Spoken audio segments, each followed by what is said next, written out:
Hello दोस्तों, मैं Nishchit Kumar Patel, advisor of Care Immigration and visa services. एक दफा फिर हम आपके साथ आज जुड़े हैं हमारी एक और बढ़िया इंफॉर्मेशन लेके आपके साथ, क्योंकि बहुत से बच्चे जो सितंबर 24 इनटेक में कनाडा जाने वाले हैं या फिर जाने के लिए प्लान जिन बच्चों और पेरेंट्स का है वो बहुत ही कंफ्यूज है, क्योंकि कनाडा ने आधी अधूरी इंफॉर्मेशन दी है उसके मिनिस्टर ने। और हमारा ये जो थंबनेल है उसके तहत ये हम नहीं कह रहे हैं कि ये उन्होंने जो कनाडा के जो मिनिस्टर है उन्होंने ये इंफॉर्मेशन आधी अधूरी क्यों दी। ये कनाडा की ओंटारियो जो कॉलेजेस का एक ग्रुप है जिसको ओकास कहा जाता है, ओंटारियो पब्लिक कॉलेजेस का ये पूरा एसोसिएशन है, उनका ही एक बहुत ही अग्रेसिव स्टेटमेंट आया है उनके ही मिनिस्टर के खिलाफ, उनके स्टेटमेंट के खिलाफ। तो इसमें हम ये चर्चा करेंगे कि ये जो सारा पंगा क्रिएट हुआ उसके अंदर कौन कौन से किरदार है, पार्ट कैसे रहेंगे और किसका बेनिफिट है, और ये ऐसा रूल्स क्यों लाना पड़ा, या फिर ये गवर्नमेंट ने जो जो मिनिस्टर है कनाडा के फेडरल गवर्नमेंट के मिनिस्टर मिस्टर मार्क मिलर, उन्होंने ये जो रूल्स लाने के लिए जो स्टेटमेंट दिया उसमें आगे क्या होगा और कैनेडियन गवर्नमेंट आगे कैसे मूव करेगी, ये सारी चर्चा करेंगे इस वीडियो के अंदर। अगर आप कनाडा जाने वाले हो सितंबर 24 इनटेक में, तो उसके टेंशन में आपको आना चाहिए या नहीं आना चाहिए, आपके पेरेंट्स क्या सोच रहे हैं, ये सारी चर्चा इस वीडियो के अंदर होंगी। अगर आपके कोई दोस्त, रिश्तेदार या आपके परिवार में से कोई कनाडा जाने वाला है या जाने के लिए सोच रहा है, इंडिया में से या कहीं और कंट्री में से भी कनाडा के लिए कोई सोच रहा है, तो उन तक ये वीडियो जरूर पहुंचाइएगा और ये वीडियो को एंड तक जरूर देखिएगा। आपकी मुश्किल इससे कम होगी और आपको डिसीजन लेने में उसमें सहायता मिलेगी। तो वीडियो को आगे बढ़ाते हैं कि वीडियो का स्टेटमेंट क्या है, कैसे है। वैसे आपको याद होगा हमने एक और हमारा वीडियो बनाया था एवरीडे न्यू रूल्स कनाडा के नाम के अंदर। तो ये वीडियो हमने बनाया था जब कनाडा का तकरीबन इससे अप्रोक्सीमेटली 5 से 6 महीने पहले एक चेंजेस उन्होंने मेजर किया था। 10 अगस्त 2023 को उन्होंने आईएलटीएस की रिक्वायरमेंट कम कर दी थी। जी हाँ दोस्तों, 10 अगस्त 2023, उससे पहले कनाडा में अगर आपको एसडीएस में जाना होता तो आईएलटीएस की रिक्वायरमेंट थी 6 बैंड ओवरऑल और ईच में भी 6 बैंड। तो भैया आपने अभी से, जब ये वीडियो हम शूट कर रहे हैं एंड ऑफ जनवरी 2024 को, अभी से तकरीबन 5-6 महीने पहले ही आप आपने अपनी पॉलिसी को रिड्यूस किया था, यानी कम किया था। और 5 ही महीने में, 5 मंथ में ही आपको लगा कि कनाडा में इतने सारे बच्चे आ गए। आप जो मिनिस्टर है कनाडा के, उन्होंने ऐसा कोट किया है कि कनाडा में हाउसिंग क्राइसिस, अकोमोडेशन क्राइसिस है। तो क्या भैया ये अकोमोडेशन क्राइसिस लास्ट 5 मंथ में आ गए थे क्या? तो आपने क्या सोच के अगस्त में अपनी रिक्वायरमेंट ईच 6 बैंड को घटा के ईच मॉड्यूल 5.5 बैंड या 5 बैंड या ओवरऑल 6 बैंड की क्यों की थी? 5 महीने पहले ही आपने अपनी रिक्वायरमेंट घटाई। अगर आपको उस टाइम पर यह मालूम था कि भी ये क्राइसिस बढ़ रहे हैं तो आपको वो 6 बैंड को 6.5 करना था। लेकिन मेरे को लगता है कि ये कनाडा की जो फेडरल गवर्नमेंट है, या फिर हम कहे उसको ये प्राइम मिनिस्टर ट्रूडो की जो गवर्नमेंट है, वो बहुत ही कंफ्यूज है अपना डिसीजन लेने में। और वो लोग जल्दबाजी में एवरीडे कुछ ना कुछ डिसीजन लेते हैं और वो डिसीजन एक के ऊपर एक नहीं होता है। मतलब कोई भी पॉलिसी बनती है तो वो स्टेप बाय स्टेप बनती है, ये लोग पूरे का पूरा यू टर्न ले लेते हैं। मतलब 5 महीने पहले जो अच्छी तरह एसडीएस चल रहा था, सारे कॉलेजेस और यूनिवर्सिटी और इंडिया के जो बच्चे, इंटरनेशनल स्टूडेंट, ओवरऑल 6 बैंड पे जा रहे थे, तो आपको उसमें चेंज करके 5.5 वाले इलिजिबल, 5 बैंड वाले भी इलिजिबल, ऐसा करने की जरूरत क्यों पड़ी थी? अगर वो पड़ी, कोई दिक्कत नहीं है, अच्छा आपका वो स्टेप भी होगा आपके हिसाब से। तो फिर भैया 5 महीने में ऐसा क्या हुआ कि आपको वो पूरा ऐसा समझ में आ गया कि अभी हमको कनाडा का वीजा ही रिड्यूस करना है ऐसा। तो ये बहुत ही प्रीटी स्टेटमेंट है, ये बहुत ही एक दूसरे से कॉन्ट्रोवर्डिक स्टेटमेंट है। और मैं नहीं कह रहा, कनाडा की जो गवर्नमेंट ओंटारियो एंड ओंटारियो में बहुत सारी कॉलेजेस है, पब्लिक कॉलेजेस, जिसको पब्लिक कॉलेज और गवर्नमेंट कॉलेज कहा जाता है, कम्युनिटी कॉलेज कहा जाता है, ये उनका स्टेटमेंट है। तो हमारा जो पहले वीडियो था जो हमने 10 अगस्त को बनाया था, उसके अंदर ही हमने बोला था कि everyday new rules in Canada. तो देखिए 6 महीने पहले हम इस सरकार की मूव को हमने जान चुके थे और हमने उसके हिसाब से ही 6 महीने पहले हमारा ये स्लोगन बनाया था। और आज के दिन में भी ये सही साबित हो रहा है कि गवर्नमेंट को क्या करना है, कैसे करना है, कुछ मालूम नहीं है, बस कर देना है उनको। तो ऐसा भैया इंटरनेशनल स्टूडेंट को आप इंटरेक्ट नहीं कर सकते। कनाडा लगातार 20 मैं गिनूं तो 2007 यानी 2007 से लेके अभी तक बहुत ही अच्छी तरह स्टेप बाय स्टेप मूव कर रहा था। तो कनाडा है बहुत ही अच्छा डेस्टिनेशन है स्टडी के लिए। उसकी इंस्टीट्यूशंस, उसकी कॉलेजेस, गवर्नमेंट कॉलेजेस बहुत ही अच्छी तरह टेक केयर करती है इंटरनेशनल स्टूडेंट्स की, और उनके लिए बहुत ही क्वालिटी बेस्ड ऑप्शंस भी प्रोवाइड करती है। तो फिर भैया आप बोलेंगे कि तो फिर ऐसा रिड्यूस करने की जरूरत क्यों पड़ी। वीडियो में हम उस पर आगे भी चर्चा करेंगे। तो ये वीडियो मैंने जैसे बोला उन लोगों के लिए बहुत ही इंपॉर्टेंट है, तो वीडियो को आगे बढ़ाते हैं। और मेरा पुराना वीडियो हमने उसके साथ में आपको शेयर किया, दिखाया कि हमने 6 महीने पहले ही इस बात को प्रिडिक्ट किया था, एवरीडे न्यू रूल्स चैनल हमें हो रहा है और उसी तौर पे ये गवर्नमेंट आगे बढ़ रही है। और उनके education federal minister mark Miller, वही उन्होंने कह दिया, आके बोल दिया कि ये करना है, कैसे करना है, क्या करना है, कौन सी डेडलाइन है, कुछ भी तय नहीं है अभी। चलिए ओंटारियो कॉलेजेस, अभी हम, ये तो मेरा व्यू था जो मैंने बताया, अभी मैं आपको बताने वाला हूं इसके साथ में। और डिस्क्रिप्शन बॉक्स में हमने ये लिंक भी डाली हुई है, कनाडा की ओंटारियो की कॉलेजेस का क्या स्टेटमेंट है और उसके मायने कितने हैं। बहुत से लोग करते हैं मार्च में चेंज होगा, अप्रैल में चेंज होगा, फरवरी में चेंज आ जाएगा, फिर आपको करना है। मेरे को तो लगता है भैया ये लोग उसमें बैक कर सकते हैं या एक्सटेंड कर सकते हैं, या जो प्रपोज उन्होंने दिया ये चेंजेस वाला, शायद उसको एक आध सेमेस्टर के लिए या फिर 1 साल के लिए आगे भी खींच सकते हैं, क्योंकि इतना प्रेशर है उन पर अभी चारों ओर से कि आपको कैप नहीं लगाना है, आपको ये नहीं करना था, आपको ये करने से पहले हमसे कम्युनिकेट करना था, आपने कुछ नहीं किया, किसी से नहीं। हमारी हमसे यानी हम एजेंट की बात नहीं कर रहे, हम इंडियन लोगों की बात नहीं कर रहे, उनको, उनकी गवर्नमेंट को, जो कैनेडियन मिनिस्टर है, जो कैनेडियन सिटीजन है, जो कनाडा की गवर्नमेंट को गवर्न करते हैं और पूरा ये एजुकेशन सिस्टम चलाते हैं, उन्होंने अपनी ही किसी यूनिवर्सिटी कॉलेज से इस बारे में चर्चा नहीं की। ऐसा हमारा नहीं, उनका ही कहना है। उन्होंने कहाँ कहा और कैसे कहा, चलिए आगे बढ़ाते हैं। जैसे ये मिनिस्टर ने 22 जनवरी को अपना एक स्टेटमेंट दिया कि भाई कनाडा में उन्होंने प्रपोज 3 चेंजेस दिए।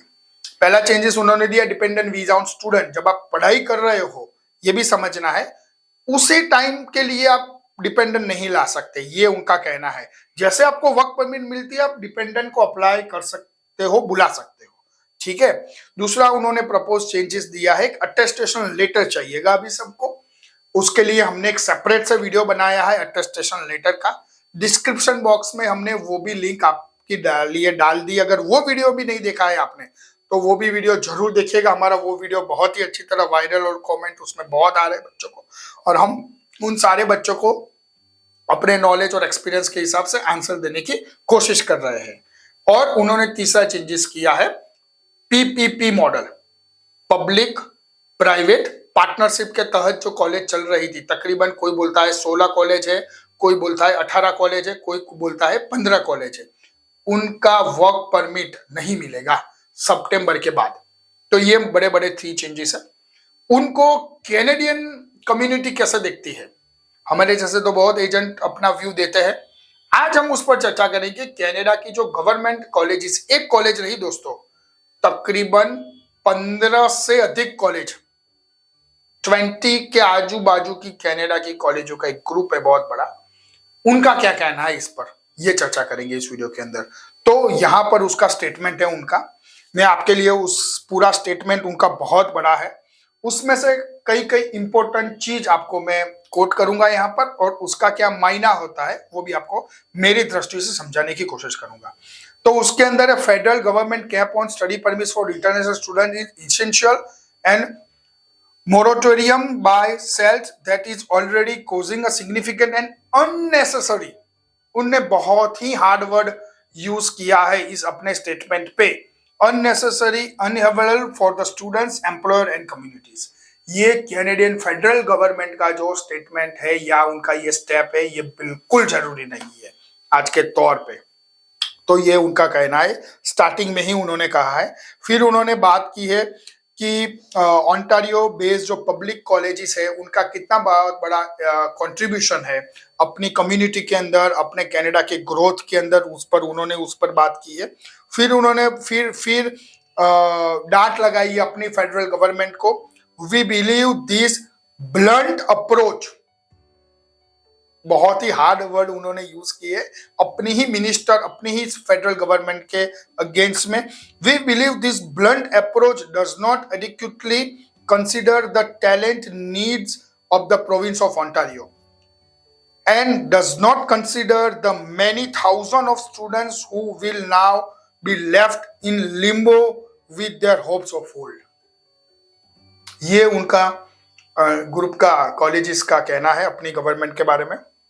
Ontario public colleges are very concerned about the attacks on a high-performing, efficient public college system, impacting our reputation with potentially long-lasting negative repercussions। ये बहुत ही बड़ा उनका, बहुत ही ऐसा हर एक सेंटेंस में उन्होंने अपनी गवर्नमेंट को, अपने मिनिस्टर को क्रिटिसाइज किया है। पहले ऐसा कहा जाता था और ऐसा लिखने में आता था, हॉनरेबल एजुकेशन मिनिस्टर। यहां पर ये सारी फॉर्मेलिटीज हटा के मिस्टर मार्क मिलर या फिर मिनिस्टर मार्क मिलर, सिर्फ इतना लिखा जाता है। ये भी अपने आप में बहुत बड़ा स्टेप है उनकी कॉलेजेस का। उन्होंने बहुत ही डिटेल में अच्छी तरह फिर कैटेगराइज किया है अपना कि इमीडिएट उसका क्या रिस्क होगा ये सेंटेंस का, लेबर मार्केट में उससे बहुत बड़ी दिक्कत होने वाली है कनाडा में, उसकी क्या इफेक्ट होगी, ये भी उन्होंने अच्छी तरह उस पर समझाया है। और तकरीबन सारी कॉलेजेस ने कितने स्ट्रीम कोर्सेज थे, कितने स्टूडेंट को ग्रेजुएट हुआ, ग्रेजुएट होने के बाद वो बच्चे कितना वहां पर अच्छी तरह जॉब कर रहे हैं, कौन से फील्ड में काम कर रहे हैं।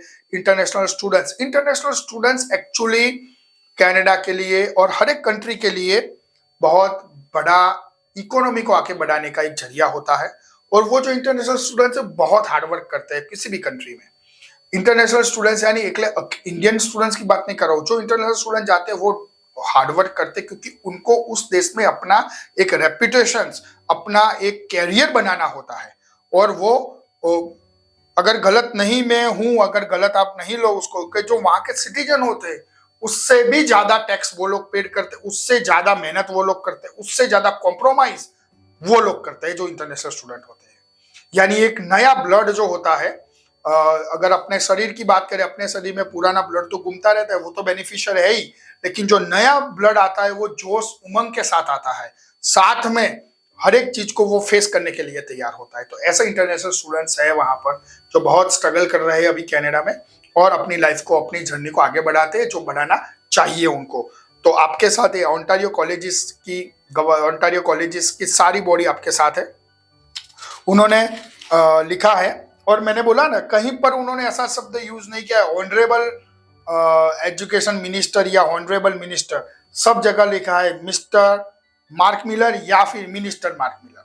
तो ये भी अपने आप में एक बहुत बड़ा आंसर उन्होंने देने की कोशिश की है कि वो ये डिसीजन से बिल्कुल खुश नहीं है और उनका बहुत बड़ा प्रेशर होगा सेंट्रल गवर्नमेंट पे, कनाडा की फेडरल गवर्नमेंट पे, कि ये डिसीजन को वो पोस्टपोन करे या फिर 1 साल के लिए या 6 मंथ के लिए उसको वापस ले ले, शायद ऐसा भी हो सकता है। फिर उन्होंने रेपुटेशंस, इम्पैक्ट एंड क्वालिटी असर्स के बारे में भी एक पूरा पैराग्राफ लिखा है कि कैप्का और वहां पर तो mister Miller made the decision about the cap of international study permit without any consultation with Ontario Public Colleges। मैंने बोला आपको पहले भी वीडियो में कि उनकी गवर्नमेंट ने उनकी कॉलेजेस से इस बारे में कोई चर्चा नहीं की और ये डिक्लेयर कर दिया। तो उनको वो भी लगता है कि आपको अगर ये सिस्टम लाना था तो आप हमसे चर्चा करते, हमसे कंसल्टिंग करते, हम उसको अच्छी तरह कैसे इम्प्लीफाई करना है उसमें आपकी मदद करते। और ये पैनिक जो क्रिएट हो रहा है या होने वाला है वो क्रिएट नहीं होता और अपना रेपुटेशन बढ़ता, आगे बढ़ता। तो उन्होंने ये कहा है। तकरीबन 24 पब्लिक कॉलेजेस का ये जो ग्रुप है उनका ये कहना है अपने मिनिस्टर के बारे में। भैया उन्होंने ये भी लिखा है कि साथ में ये लोग कितने एजुकेशन कॉलेजेस और यूनिवर्सिटी इकट्ठा होके कितने स्टूडेंट्स को उन्होंने गाइड किया, उनकी ट्यूशन फी कितनी है, ये लिखा है। तो ये उनका कहना है दोस्तों। अभी हम उसको कैटेगराइज कैसे करेंगे, ये तो हमने उसके सेंटेंस के बारे में बात की। तो दोस्तों कैटेगराइज करने के लिए मैं ऐसा सोचता हूं और समझता हूं कि टोटल इसकी इन्फ्लुएंस पार्टी गिने तो 4 है। टोटल 4 पार्टी का हर एक व्यू मैं यहां पर आपको देने की कोशिश करूंगा कि किसके लिए क्या बेनिफिशियल है और किसके लिए कौन सा नेगेटिव पॉइंट है और आपको आगे कैसे बढ़ना चाहिए उसमें। तो ये सारा जो पंगा क्रिएट हुआ उसकी पार्टी 1 है फेडरल गवर्नमेंट ऑफ कनाडा। तो फेडरल गवर्नमेंट ऑफ कनाडा ये उसकी 1 पार्टी है। अगर उसकी बात करें हम कि उसके नजरिए से ये डिसीजन लेने की जरूरत क्यों पड़ी और ये कितने उनके फेवर में है और कितने इंडियन स्टूडेंट के फेवर में है, ये बात करेंगे।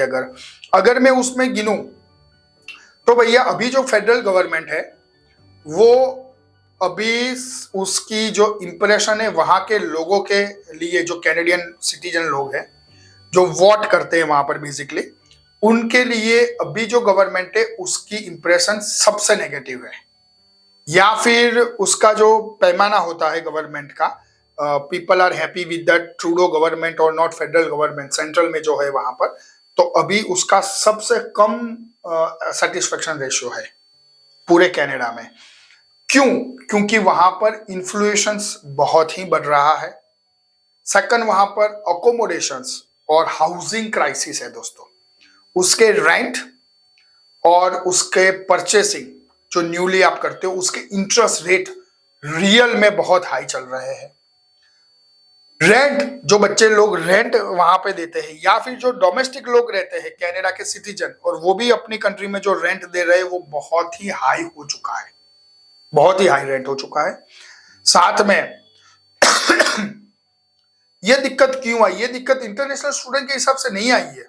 उनकी मैं गवर्नमेंट को बताना चाहता हूं कि भैया आपको ही वीजा देना था और आप तो ये प्लानिंग कर रहे थे कि आपको इतने वीजे देने हैं और आपने अगस्त में ही 5 महीने पहले ही अपनी पॉलिसी को रिड्यूस किया। तो भैया आप हाउसिंग का भी अरेंजमेंट पहले से देख सकते थे।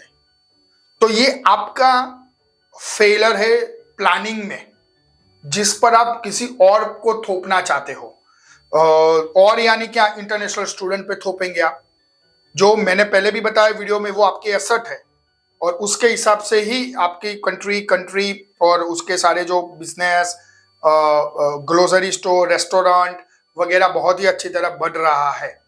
तो भैया आपने अगर हाउसिंग का प्लानिंग ये इंटरनेशनल स्टूडेंट को करना था, क्या इंटरनेशनल स्टूडेंट को वहां पर घर बनाने थे? क्या इंटरनेशनल स्टूडेंट जो इंडियन स्टूडेंट है उनको वहां पर फ्लैट बनाने थे, बंगले बनाने थे? नहीं ना। तो किसको बनाने थे? फेडरल गवर्नमेंट को। क्यों नहीं बनाए? तो ये आपका फेलर है। आप प्रॉपर प्लानिंग नहीं करते हो, किसी और पे आपने थोपने की कोशिश की। तीसरा है भैया आगे उसमें और एक पॉइंट है फेडरल गवर्नमेंट का दिक्कत है कि शॉर्ट टाइम रह चुका है उनके लिए, क्योंकि कनाडा में 45th इलेक्शन सेंट्रल गवर्नमेंट का आने वाला है अक्टूबर 2025 से पहले। अक्टूबर 2025 से पहले यानी तकरीबन हम आज से गिने तो उनके पास सिर्फ 1.5 साल का टाइम बचा है अपना वो रेपुटेशन, इंप्रेशन कैनेडियन लोगों के बीच में, जो उसके वोटर है उसके बीच में उनका रेपुटेशन सुधारने के लिए। तो 1.5 साल का उनका टाइम बचा है। इसीलिए वो बताना चाहते हैं अपनी वोटर्स को, अपने कम्युनिटी के लोगों को कि भाई हम आपकी दिक्कत को समझते हैं और हमने ये बैंड किया। तो दिक्कत बैंड में नहीं है, दिक्कत थी आपको प्लानिंग करना था, वो जो आप नहीं कर पाए। तो भैया ये शॉर्ट टाइम है वहां पर इलेक्शन का, तो इसके हिसाब से भी ये गवर्नमेंट को ये स्टेप लेना पड़ा है, फेडरल गवर्नमेंट को। आगे का है उनका इंटरनल पॉलिटिक्स। उनका जो इंटरनल पॉलिटिक्स है इंडिया की तरह ही है दोस्तों।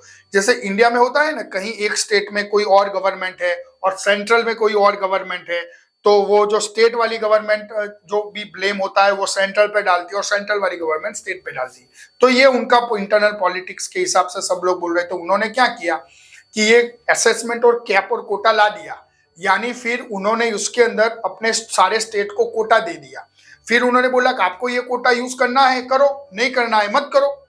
कोई एक स्टेट है वो बोलेगा कि हमारे यहाँ बहुत से इंटरनेशनल स्टूडेंट आ चुके हैं, अभी हमको और इंटरनेशनल स्टूडेंट नहीं चाहिए, हमारे यहाँ हाउसेस नहीं है, हमारे यहाँ फ्लैट नहीं है, हमारे यहाँ रहने के लिए इंफ्रास्ट्रक्चर नहीं है, या यह वो नहीं है, या फिर हमको एक ही फील्ड के जा रहे बच्चे नहीं चाहिए बिजनेस के, हमको और कोर्स। तो उन्होंने बोल दिया कि अभी आप ही अटेस्टेशन लेटर दो। तो अभी आप फेडरल को ब्लेम मत करो कि कौन से बच्चों को आपने इतने सारे बच्चों को एक ही कोर्स में क्यों कर दिया। तो ये भी उनका एक स्टेप है कि अभी उन्होंने सारे स्टेट को बोल दिया कि आप अपना कोटा तय कर दो, कैसे लेटर देना है, कौन से फील्ड के बच्चे चाहिए, कौन से बिजनेस के चाहिए, आर्ट्स के चाहिए, इंजीनियरिंग चाहिए, हेल्थ वाले बच्चे चाहिए, आप ही अटेस्टेशन लेटर दो उनको, उसके बेस पर हम वीजा देंगे या रिजेक्ट करेंगे। तो ये उनका इंटरनल चीज था। तो ये हमारे हिसाब से इतने इतने पॉइंट थे कि फेडरल गवर्नमेंट का ये फेलियर था और उन्होंने दूसरे पर ये थोपने की कोशिश की। लेकिन उससे सारी नेगेटिव चीज हुई नहीं दोस्तों, दो पॉजिटिव भी चीज हुई है। क्या हुई ये बताते हैं कि मिनिस्टर ने एक अच्छा भी बोला है कि increase the quality of the international students. यानी क्या होता था, ये जो 16 या 17, कोई बोलता है 15 कॉलेज है, कोई बोलता है 18 कॉलेज है, उसका लिस्ट हम ढूंढ रहे हैं, उसको भी आपके साथ परफेक्ट लाने की कोशिश करेंगे नेक्स्ट वीडियो में। तो भैया ये जो कॉलेजेस है वो थी पब्लिक प्राइवेट प्रोग्राम के अंदर बनी हुई, पीपीपी। यानी आप उसको ऐसा समझो, डीयू है दिल्ली यूनिवर्सिटी, अपने आप में बहुत अच्छी है। ऐसे कनाडा की जो गवर्नमेंट कॉलेजेस है बहुत ही अच्छी है, बहुत बड़ा इंफ्रास्ट्रक्चर है उनका, जिम, उसकर वहां पर अगर आप रह रहे हो उसी सिटी में तो ट्रांसपोर्टेशन फ्री में देते हैं, हेल्थ, बहुत से हेल्थ इंश्योरेंस के बेनिफिट्स देते हैं, बहुत से एक्टिविटी होती है, और तकरीबन 16-17 एंट्री होती है कॉलेज के अंदर, इतनी बड़ी कॉलेज। तो यहाँ पर कई कॉलेजेस ने यहाँ पर भी गलती की, वो गवर्नमेंट कॉलेजेस ने, जिसका भुगतान सभी को अभी करना पड़ेगा। उन्होंने क्या किया कि एक ही बिल्डिंग में अगर कोई प्राइवेट कॉलेज थी, एक ही बिल्डिंग में थी, यानी एक ही कॉम्प्लेक्स था उसका, उसको बोल दिया कि ये हमारा पार्टनर टाई अप, और वहां पे जो बच्चा पढ़ेगा उसको लेटर हम देंगे, ठीक है भैया। और वहां पर मेन कैंपस की तरह इंफ्रास्ट्रक्चर नहीं है इतना, यानी जो बच्चे ये पब्लिक प्राइवेट पार्टनर वाली कॉलेज में पढ़ रहे होंगे उनको मालूम होगा वहां पर इतना अच्छा इंफ्रास्ट्रक्चर बिल्कुल नहीं है जो compare to the main college. लेकिन यहां पर अगर वो लोग फीस कम रखते, मेन कॉलेज की जगह पर फीस कम रखते, क्योंकि मिनिस्टर ने यही बोला है कि ये जो पब्लिक प्राइवेट कॉलेजेस है वो चार्ज बहुत करती है, इंटरनेशनल बच्चों को लूटती है, और पैमाने पर लूटती है इंटरनेशनल स्टूडेंट को, और फैसिलिटीज के नाम पे कुछ भी नहीं इतना।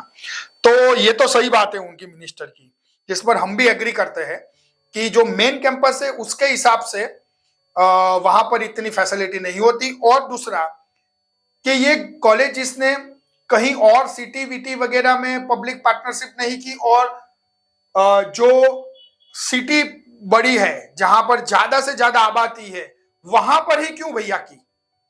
तो ये भी तो उनकी बात सही है मिनिस्टर की कि आप चाहते तो कहीं और सिटी में जहां पर पॉपुलेशन कम है वहां पर भी पब्लिक प्राइवेट पार्टनरशिप कर सकते थे, वहां पे नहीं किया आपने, वहां पर ही किया जहां पर ऑलरेडी क्राउडेड लोग है, जहां पर बहुत से बच्चे हैं, तो हाउसेस क्लासेस ऐसा ही बढ़ेगा। तो मिनिस्टर की भी बात तो सही है। तो उनको अगर फीस कम किए होते वो लोग, मतलब कॉलेजेस में जो फीस देते थे बच्चे गवर्नमेंट कॉलेज में उससे कम लेते उसमें, तो शायद बेनिफिट होगा, उसका कोई और रीजन होगा। दूसरा उन्होंने अच्छा किया मिनिस्टर ने, मास्टर डॉक्टरेट पीएचडी वाले बच्चों को बेनिफिट दिया। तो भैया अभी भी कनाडा में सीआरएस स्कोर तो बहुत हाई हो चुका है ऑलरेडी, तो मास्टर वाले बच्चों को वो लोग प्रमोट करना चाहते हैं, ये अच्छी बात है। बहुत से स्टूडेंट वैसा ही इलिजिबल होते हैं मास्टर के लिए, लेकिन जाते हैं कॉलेज में। क्यों? उनको ऐसा है ही नहीं कि भी मास्टर में जाना चाहिए, नहीं जाना चाहिए, उसका बेनिफिट नहीं है। और सही में बेनिफिट है। अगर आप कनाडा में से यूनिवर्सिटी में से मास्टर करते हो, जॉब में बेनिफिट, पीआर में बेनिफिट, पॉइंट में बेनिफिट, वर्क परमिट में बेनिफिट, तो गवर्नमेंट ने उसके लिए मास्टर को प्रमोट करने की कोशिश की, यूनिवर्सिटी एजुकेशन को। उनका ऐसा कहना है मिनिस्टर का, वो भी सही बात है कि इंटरनेशनल स्टूडेंट बहुत ही फी पे कर रहा है, सामने उसको क्वालिटी मिलनी चाहिए। तो वो क्वालिटी भैया यूनिवर्सिटी देती है, और यूनिवर्सिटी ऐसा कोई टाइप नहीं करती कहां पर। तो उन्होंने ये एजुकेशन को प्रमोट किया और बहुत अच्छा मूव है मेरे हिसाब से। तो ये दोनों अच्छी चीज हुई है इसके अंदर। पार्टी 2 की अगर हम बात, ये तो मैंने फेडरल गवर्नमेंट का दोनों पॉइंट समझाने को। पार्टी 2 की बात करें तो वो है state based college, state based जो कॉलेजेस होती है उसका रोल कैसे है उसके अंदर। तो उसके लिए अगर मैं उसके नेगेटिव गिनूं, उनकी क्या गलती है, तो उन्होंने ह्यूज मनी इन्वेस्ट की है स्टेट बेस्ड कॉलेजों ने, ये पीपीपी मॉडल के अंतर्गत न्यू कैंपस डेवलप करने के लिए। तो वो लोग तो चिल्लाएंगे अभी, क्योंकि उन्होंने बिलियंस डॉलर नए कैंपस खोले हैं, वो भी क्लाउडेड, ऑलरेडी जो पहले से क्लाउडेड एरिया है वहां पर और बिल्डिंग बनाई और कैंपसेस खोले हैं। तो अभी वो कैंपसेस बंद हो जाएंगे, उनका रेवेन्यू बहुत बड़ा इन्वेस्टमेंट था। तो इसमें हमारा क्वेश्चन ये है उन कॉलेजेस से गवर्नमेंट की कि भैया आप पीपीपी मॉडल के अंदर बहुत बड़े कॉलेज खोल सकते हैं, और खोले हैं आपने, तो भैया अपने ही कैंपस बना देते। क्यों आपने पीपीपी मॉडल में गए और इतने बच्चों का भविष्य को और पूरी पॉलिसी को गवर्नमेंट को चेंज करने की जरूरत पड़ी? तो ओंटारियो कॉलेज को भी ऐसे ही सोचना चाहिए, जिन्होंने पीपीपी कॉलेज बनाए, वहां पर इन्वेस्ट किए, उसकी जगह आप खुद का ही कैंपस बना देते तो ये दिक्कत नहीं आती। तो खुद का कैंपस नहीं बना के पीपीपी मॉडल में इतना पैसा डालने की जरूरत क्यों हुई? उसका एक अलग से पूरा चैप्टर बन सकता है। फिर मैं बोला हूं आपको, फीस आर द सेम, यही मिनिस्टर का कहना है कि पीपीपी कॉलेज और गवर्नमेंट फीस सेम नहीं होनी चाहिए, क्योंकि फैसिलिटी सेम नहीं है, बहुत बड़ा फर्क है। तो फीस क्यों सेम है? तो वो चाहते तो पीपीपी कॉलेजेस की फीस कम रख सकते थे। कितनी कम रख सकते थे मालूम है? 50 to 60% लेस फी आप ले सकते थे, तो ये दिक्कत नहीं होती, क्योंकि इंटरनेशनल स्टूडेंट लेस फी देते और अपने हिसाब से उनको एजुकेशन वो मिलता। उनकी चॉइस थी, उनको लेस फी देके पीपीपी मॉडल में जाना है या फिर अच्छी सी फी देके कॉलेज के मेन कैंपस में जाना है, तो आप उस पर ये डिसीजन छोड़ते। तो देखिए, फीस सेम रखी और क्वालिटी में बहुत बड़ा उन्होंने डिस्टर्ब किया, इसीलिए फेडरल गवर्नमेंट को ये स्टेप लेना पड़ा। दूसरा, पीपीपी कॉलेजेस, ये उनको अभी चॉइस देनी चाहिए स्टूडेंट्स को। जिस बच्चों ने सितंबर इनटेक में फी पेड कर दी, या फिर जिन बच्चों का सितंबर इनटेक में वीजा आ गया, उनको चॉइस देनी चाहिए फी टोटल रिफंड करने की, या उसको वही पीपीपी कॉलेज में से, कॉलेज तो एक ही है, तो मेन कैंपस में उनको ट्रांसफर लेने के लिए उनको ये चॉइस देनी चाहिए। तो उनका जो रेप्यूटेशन है वो फिर से इंटरनेशनल स्टूडेंट में अच्छा बैठेगा। अगर पीपीपी कॉलेज ऐसा बोलेगी कि भाई जिसके वीजा लग गए या जिसने फी पेड कर दी तो सितंबर में आना होता, वरना फिर हम 3000, 4000 या 2000, $1500 काट के आपको फीस वापस करेंगे, तो ये गलत रहेगा, इसके गलत मैसेज जाएगा। हर एक पीपीपी कॉलेज को मेन कैंपस में फी सारे बच्चों की ट्रांसफर करनी चाहिए और रेप्यूटेशन को अपने बनाए रखना चाहिए, हमारा ये कहना है। पीपीपी तो कॉलेजेस भी थोड़ी बहुत गलती हुई है इसके अंदर, जिसके हिसाब से ये आया। स्टेट, अच्छा, तो उसका कुछ अच्छा भी पॉइंट हुआ है। अभी मैंने जैसे बताया, state have their own quota और कैप, जो कॉलेज को, जो स्टेट को जो बच्चे चाहिएंगे हेल्थ में, इंजीनियरिंग में, उसके हिसाब से कोटा बनेगा स्टेट वाइज। तो स्टेट वाइज कॉलेजों के लिए बेनिफिट है। साथ में बेनिफिट है कि each state develop as per their choice attestation letter. अगर किसी स्टेट को ऐसा है कि हमको ये वाले बच्चे बिजनेस के बहुत हो गए, हमारे स्टेट में हमको नहीं चाहिए, तो उसको अटेस्टेशन लेटर नहीं दे तो आगे जाके ये भी बेनिफिट होगा बच्चों को। वहां पर रियल में किस डिमांड की जरूरत है वही कोर्स वो करेंगे, तो उससे जॉब मिलने में आसानी भी होगी। तो ये भी एक अच्छा स्टेप है हमारे हिसाब से। तीसरी पार्टी है उसकी इंडिया बेस्ड एजेंसी, कंसल्टेंट और लॉयर जिसको कहा जाता है, यानी हम लोग, हमारी भी कहीं ना कहीं उसमें गलती हुई है। जैसे आपने, यानी हम एजेंटों ने ही पीपीपी मॉडल वाले कैंपस को रिक्रूट क्यों किया? हमने वहां पर भी बच्चे, आपको बता दूं आपकी इंफॉर्मेशन लेके लिए ये वीडियो बना रहे, केयर इमिग्रेशन और वीजा सर्विसेज का एक भी बच्चा सितंबर इनटेक में पीपीपी मॉडल में नहीं है। हमको मालूम था, हम पर भी प्रेशर था वहां पर रिक्रूट करने के लिए, लेकिन हमको मालूम था ये बलून कभी भी फूटेगा और अच्छी तरह फूटेगा, उसका लॉस होगा, और वो फूटा। तो भैया हमारी भी गलती है, हम पहले से अपोज करते कि हम तो भैया मेन कॉलेज में ही बच्चे रिक्रूट करेंगे, मेन कैंपस में ही करेंगे, पीपीपी का नहीं करेंगे। लेकिन भैया कमीशन उसमें कुछ प्लस माइनस होता है, हमने वो देखा, एजेंटों ने तो रिक्रूट किया, तो हमारी भी गलती है। दूसरी हमारी गलती है, क्या हम agent, can agent, agency, consultant, lawyer, कोई भी बोल दो आप, हमारा पहले से ऐसा प्रिडिक्शन नहीं हो सकता है क्या? हमारा खुद का रिसर्च और रिव्यू नहीं हो सकता है क्या कि इतने इसमें भर भर के ये लोग जा रहे हैं तो कुछ ना कुछ उसमें आगे जाके चेंजेस आएगा? तो हमने हमने केयर इमिग्रेशन ने ऐसा प्रिडिक्ट किया, जिसके हिसाब से हमारे स्टूडेंट और पेरेंट्स ने सफर करने की जरूरत नहीं पड़ रही है अभी। तो आपके भी स्टूडेंट और पेरेंट्स को शायद सफर करने की जरूरत पड़ती होगी, मेरे को नहीं मालूम है। हम इतना इतना वीडियो बनाते हैं, इतना प्रमोट करते हैं, तो क्या हमारी भी गलती है क्या एजेंट लोगों की कि हमको भी ये प्रिडिक्शन में नहीं आया कि ऐसा हो सकता है क्या? तो ये हमारा भी है थोड़ा। फिर आता है व्हाई वी आर अलाउ, हमने ही क्यों पीपीपी मॉडल को सेम फीस के अंदर अलाउ किया? हम ऐसा क्यों डिमांड नहीं किया कि भैया मेन कैंपस की फीस इतनी है, ठीक है, पीपीपी कॉलेज की फीस इतनी नहीं होनी चाहिए, उसको कम करो, क्योंकि वहां पर मेन कैंपस की तरफ फैसिलिटी नहीं है। तो हमने क्या ये चीज को उठाई थी कॉलेजेस और यूनिवर्सिटी के सामने या नहीं उठाई? तो हमारी भी गलती है इसमें। सॉरी। तो ये हमारे एजेंट लोगों की भी कुछ, हमको इंडियन बेस्ड एजेंट को देखना पड़ेगा कि अपने जो स्टूडेंट और पेरेंट्स है उनकी मनी कैसे सेफ होए और कैसे उसमें आगे बढ़े। लेकिन साथ में पॉजिटिव ये भी है कि agents are not a policy maker. समझिए, आपको भी समझना होगा कि जो पॉलिसी हो रही है वो एजेंट नहीं बनाते हैं, वो गवर्नमेंट बनाती है, और नहीं एजेंट से कंसल्टेंट करते हैं।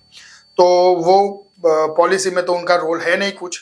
नाउ ऑनवर्ड्स हम सजेस्ट करेंगे कि एजेंट है अगर आप, तो प्लीज गुड और क्वालिटी बेस्ड यूनिवर्सिटी और कॉलेज को ही प्रमोट कीजिए, चॉइस रखिए अपना। जिस तरीके से अपने इंडियन स्टूडेंट्स जो है उनकी फीस, उनका फ्यूचर, उनका जीआईसी, क्या बहुत बड़ा पेमेंट है, उनका पोस्ट ग्रेजुएट वर्क परमिट, ये सारी चीज सिक्योर हो, उसको ही प्रमोट कीजिए। साथ में और एक सजेशन दूंगा, not send all student in one college और वन कैंपस। अब वैरायटी रखिए, अपने बच्चों को भी समझाइए कि टोरंटो, वैंकूवर ही जाना जरूरी नहीं है, कनाडा में बहुत सी अच्छी कॉलेजेस और जगह पर भी है, तो वो बहुत ही अच्छा क्वालिटी बेस्ड एजुकेशन देती है, जैसे नेवा स्कोशिया हो गया, सास्कातून हो गया, मनीटोबा हो गया, ब्रिटिश कोलंबिया हो गया, अल्बर्टा हो गया, ओंटारियो में बहुत से अलग अलग सिटीज में अच्छी वाली कॉलेजेस है। तो वहां पर भी हमको रिक्रूट करना चाहिए बच्चों को समझा के कि आप पूरे ऑल ओवर कनाडा में ऐसी तरह पहुंचिए। तो ये भी हमारा स्टेप होना चाहिए आगे के लिए, ऐसा मेरा मानना है। अगर हम लास्ट पार्टी की बात करें, और जो सबसे बड़ी इफेक्टेड पार्टी है इन पूरे क्राइसिस में, party number 4, students and parents, ये उनको कैसे इफेक्ट हुआ और उनका क्या गलती हुआ पूरी सिस्टम में, और उनको आगे क्या ध्यान में रखना है, ये इसकी बात करेंगे।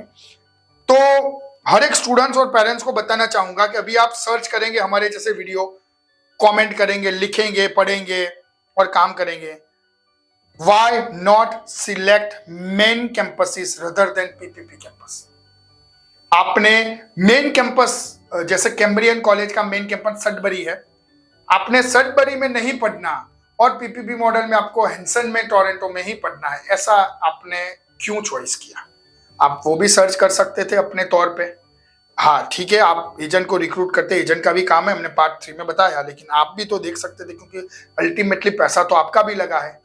आपको भी थोड़ा रिसर्च करना चाहिए कि भैया ये प्राइवेट कॉलेज है, प्राइवेट बिल्डिंग में है, ये इसका फैसिलिटीज नहीं है, मेन कैंपस में बढ़िया है, फीस के हिसाब से इतनी फीस इसमें दे, तो इसकी जगह पर हम मेन कैंपस में वो कोर्स क्यों नहीं करें? तो ये भी आपको देखना चाहिए, ये भी गलती है। साथ में आप इंसिस्ट मत करो अपने एजेंट को कि प्रेफरेबल लोकेशन और सिटी में ही आपको जाना है ना?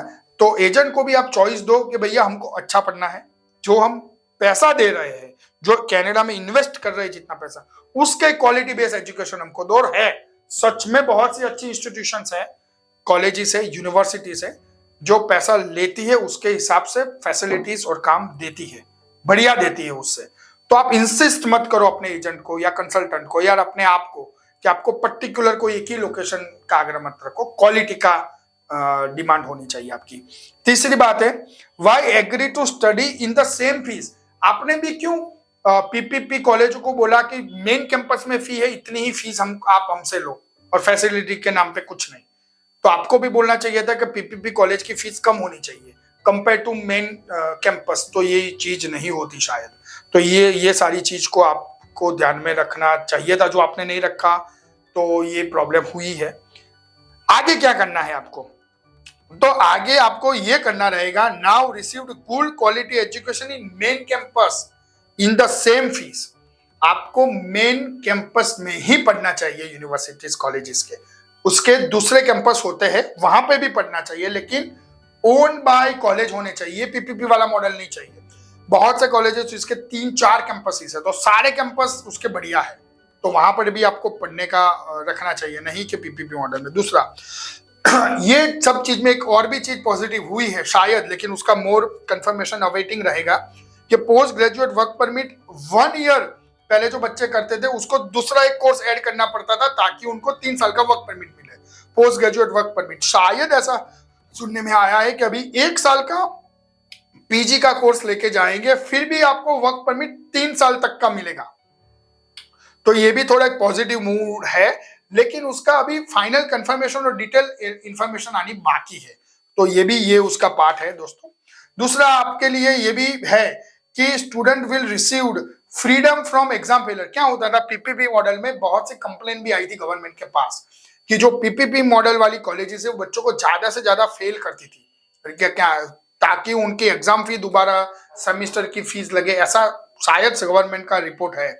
तो उसके हिसाब से गवर्नमेंट ने ये अच्छा मूव लिया है कि आप पीपीपी मॉडल में जाएंगे तो आपको जो लोग ज्यादा फेल करते हैं या फिर दूसरी तीसरी सेमेस्टर फी ज्यादा लेते थे, तो वो नहीं लेंगे अभी, शायद ऐसा लगता है।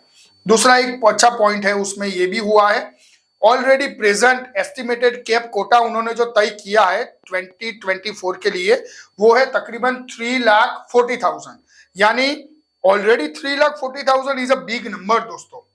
तो आप बोलते हो कि कनाडा ने वीजा बंद कर दिया या नहीं लगेगा, या नहीं भैया, 3,40,000 न्यू स्टडी परमिट देना, ये भी मेरे को तो लगता है इतना भी हो जाए तो बढ़िया है, क्योंकि अभी जो इंडियन स्टूडेंट्स है, पर्टिकुलर में बात करूं इंडियन स्टूडेंट की, तो उसके पास बहुत सी चॉइस है और बहुत जगह वो जाता है, वो यूएस जाता है, वो जर्मनी जाता है, वो फ्रांस जाता है, ऑस्ट्रेलिया जाता है, यूके जाता है और कनाडा भी जाता है। तो मतलब बहुत चॉइस है इंडियन स्टूडेंट के पास, वो लोग अभी स्पेसिफिक कंट्री स्पेसिफिक नहीं है। ये मेरा वीडियो को भी आप सेव रखिएगा और ध्यान में रखिएगा, शायद हो सकता है कि ये 3,40,000 का जो कोटा उन्होंने तय किया है वो भी फुलफिल नहीं हो, मतलब इतने बच्चे ही अप्लाई नहीं करें 2024 में, ऐसा भी हो सकता है। तो ये बहुत बड़ा फिगर है, यानी जो बच्चा ये जो मेरे साइड सारे पॉइंट किए उन सब में आप कंसिडर करके आगे बढ़ रहे हो, तो आपको वीजा रेशो के लिए या कैप का कोई भी टेंशन लेने की जरूरत नहीं है, क्योंकि 3,40,000 इंटरनेशनल स्टूडेंट्स ऑलरेडी बहुत बड़े एक नंबर है, जो अच्छी तरह आप वहां पर जा सकते हो और पढ़ सकते हो, और कनाडा की अच्छी गवर्नमेंट कॉलेजेस और यूनिवर्सिटी के लिए केयर इमिग्रेशन और वीजा सर्विस की एक्सपर्ट टीम से भी आप कंसल्टेशन करवा सकते हो दोस्तों, अगर आपके पास अच्छे बैंड है। नंबर यहाँ पर डिस्प्ले है ऑलरेडी। और ज्यादा इंफॉर्मेशन, अगर आपको ये वीडियो बहुत ही अच्छा लगा, मोटिवेटेड लगा, इंफॉर्मेटिव लगा, दूसरों से कहीं अलग लगा, आपको अलग एक व्यू और आइडिया आया इस वीडियो के अंदर, तो उसको लाइक और सब्सक्राइब कर दीजिए और जरूर बंद वाले बच्चों तक वो पहुंचा दीजिए, क्योंकि उनकी अभी के टाइम पर ऐसे वीडियो से सहायता होगी। Thank you very much for watching the video.